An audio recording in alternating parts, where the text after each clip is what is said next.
Sandeep Bhatia is with us, Managing Director and Head of Institutional Equities at Macquarie. He's now joining us. Sandeep, good to have you with us here. Pharma, I want to just start with, any thoughts, any discussions with your team, especially with pharma, your pharma analyst in particular, the sector is seeing a big move.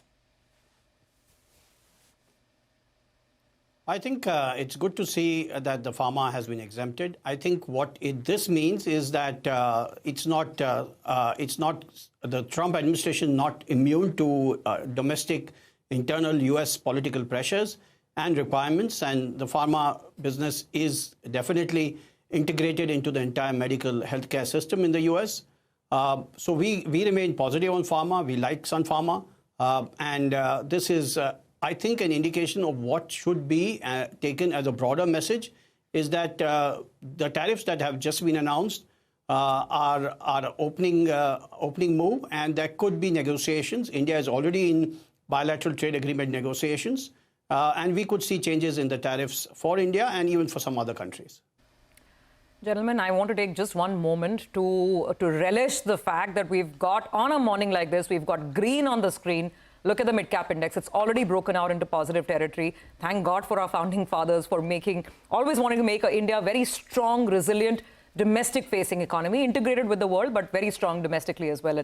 And maybe that's what's helping us on a morning like this. That's the mid-cap index. Even the Nifty, 100 points down right now. Sandeep, so with that optimism, let me ask you the question on the broader market. As this tariff storm rages out, and foreign investors have to decide what they want to do with their positions in other markets, like I was saying, China, Korea, Japan.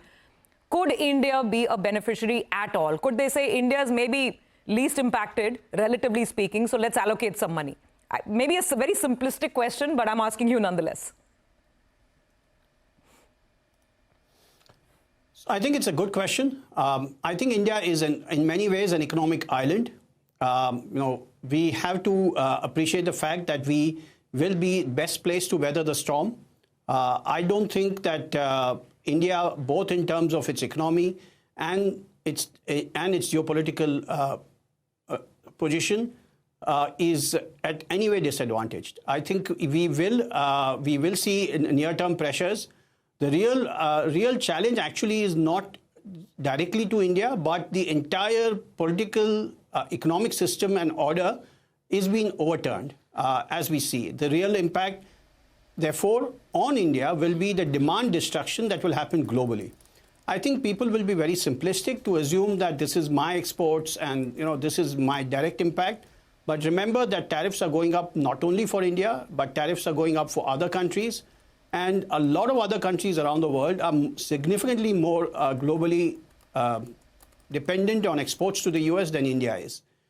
So I think the first impact is a very short-term direct impact, but the longer-term impact is on the entire demand, global GDP growth and trade will definitely suffer. The only other positive thing that can come from a slowing global GDP growth is energy prices may fall, but all this will happen over the next 6 to 12 months as things become clear what the final tariffs are. But definitely, as far as US is concerned, tariffs are up from where they were in 23-24. No, absolutely, Sandeep. Take your point. The growth ramifications really need to be seen and they'll play out. But again, from a very near here and now perspective in terms of markets, would you anticipate more foreign flows? I would think that right now is a risk-off moment.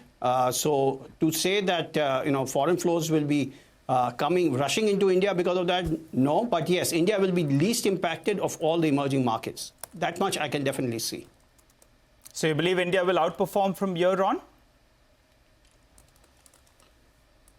In terms of a relative outperformance means that the rest of the market can fall apart, and if we are where we are, it's also good. So yes, India is an outperforming trade in the medium term, which is a 12-month scenario as far as I see it. All right, Sandeep, shorter conversation today. Thank you very much for joining us. It's a pleasure having you here on CNBC-TV18.